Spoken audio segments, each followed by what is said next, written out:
ఎన్నికల్లో గెలిచేందుకు వైకాపా అమలు చేస్తున్న కుట్రలకు అంతే లేకుండా పోతోంది.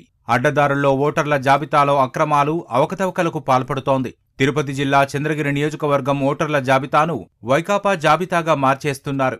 రాష్ట్రంలో మరెక్కడా లేని విధంగా ఈ నియోజకవర్గంలో ఓట్ల నమోదు, తొలగింపు, చేర్పులు, మార్పుల కోసం కేవలం 9 నెలల్లో ఏకంగా 1,16,000కు పైగా దరఖాస్తులు అందాయి. వాటిలో కేవలం కొత్తగా ఓటు నమోదు కోసమే 49,956 దరఖాస్తులు వచ్చాయి. ఒక నియోజకవర్గం పరిధిలో ఇంత తక్కువ కాల వ్యవధిలో ఒకేసారి ఇన్ని వేల మంది కొత్త ఓటర్లు ఎలా వచ్చారు?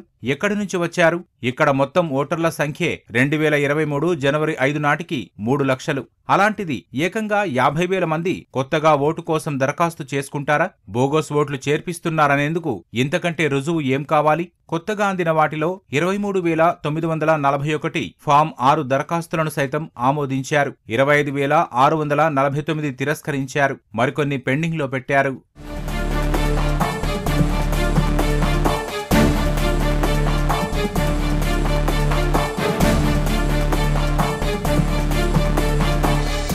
నియోజకవర్గ పరిధిలో సెమీ అర్బన్ ప్రాంతాల్లో ఒకరితో ఒకరికి పెద్దగా పరిచయాలుండవు. అందుకే అక్కడి చిరునామాలతో అసలు ఆ ప్రాంతంతో సంబంధం లేని వ్యక్తుల పేరిట భారీగా ఫామ్ 6 దరఖాస్తులు పెట్టారు. ప్రధానంగా విద్యార్థులు, చిన్నా చితకా పనులు చేసుకునే వారి గుర్తింపు పత్రాలు తీసుకుని వారి పేరుతో అధికార పార్టీ నాయకులే దరఖాస్తులు పెట్టారని తెలిసింది. కొత్త ఓటర్లుగా నమోదవడం కోసం డిసెంబర్ 1 నుంచి 13 మధ్య నియోజకవర్గ వ్యాప్తంగా 10,527 ఫామ్ 6 దరఖాస్తులు అందగా వాటిలో 3,282 కేవలం సెమీ అర్బన్ ప్రాంతాల్లోనే దాఖలయ్యాయి. తమిళనాడుతో పాటు ఇతర ప్రాంతాలకు చెందిన వారిని ఇక్కడ ఓటర్లుగా చేర్పించి ఎన్నికల్లో దొంగ ఓట్లు వేసుకునే కుట్రలో భాగంగానే ఇలా చేస్తున్నారని తెలుగుదేశం ఆరోపిస్తోంది. తిరుపతి లోక్సభ ఉప ఎన్నికల్లోనూ ఇలాగే దొంగ ఓట్లు వేయించారని గుర్తు చేస్తోంది.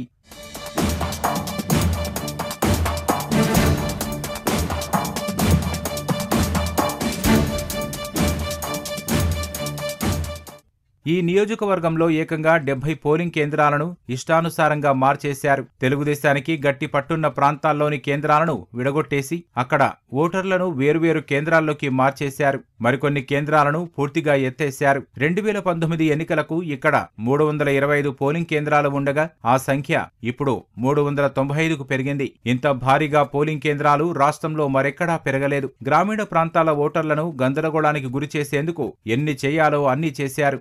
అలాగే ఒకే కుటుంబానికి చెందిన వారిని వేర్వేరు కేంద్రాల పరిధిలోకి చేర్చారు. ఏమో G12లో ఉండదు. మా ఆయన ఓటు G10కి మారిపోయింది. డోర్ నెంబర్ మారిపోయింది. ఆడే ఉండింది. ఎదురుగానే మరి 3 సార్లుగా ఆడే వస్తుంది. మేము మళ్ళీ రాసిస్తే కూడా ఆ ఇంటికే వస్తుంది. నాకు G12లో ఉండదు. మా ఆయనది G10లో ఉంది. ఇక్కడ మోడల్ కాలనీ పెట్టి 0 డోర్ నెంబర్. ఇది ఒక ఎగ్జాంపుల్. సరే, ఇది ఒక ఎగ్జాంపుల్ అయింది. ఏదో ఒక మిస్టేక్ పడింది అనుకున్నాం. ఇంకా రెండోది చూడండి, మన రెడ్డి సమాజ వర్గం సంబంధించిన వాళ్ళు పేరేమో రెడ్డి గారు పెట్టారు, డోర్ నెంబర్ ఏమో 0. అంటే ఈ 0 డోర్ నెంబర్ లో అంటే చంద్రగిరి నియోజకవర్గం అభివృద్ధి చేసినా ఉంటారు. ఎక్కడ ఉన్నారు వీళ్ళు? రోడ్డు మీద ఉన్నారా? గుట్టలు ఉన్నారా? చెట్లలో ఉన్నారా? ఎక్కడ ఉన్నారు? ఒకసారి ఆలోచించండి. అంటే ప్రభుత్వ అధికారులు ఇంత దాష్టికానికి ఒడగొడుతున్నారు. ఎక్కడైతే రాష్ట్రం మొత్తం దొంగ ఓట్లు ఉన్నాయని పెద్దిరెడ్డి రామచంద్రారెడ్డి గారు చెప్పారు, 10 లక్షల ఓట్లు ఉన్నాయని. అందులో మొట్టమొదట నియోజకవర్గం మన చంద్రగిరి నియోజకవర్గం చూసుకుంటే దాదాపు 80,000 ఓట్లకు పైగా దొంగ ఓట్లు నమోదు చేసినట్లు చెప్తా ఉండారు. అధికారులు చెప్తా ఉన్నారు. ఇది వివిధ రాజకీయ పార్టీలు, వివిధ రాజకీయ పక్షాలు చెప్తా ఉన్నాయి. దానికి ఆధారాలు ఇక్కడ చూడండి. అరుణ ఇక్కడేమో 507 ఇది వచ్చేసి మల్లంగుంటకు ఉంటది.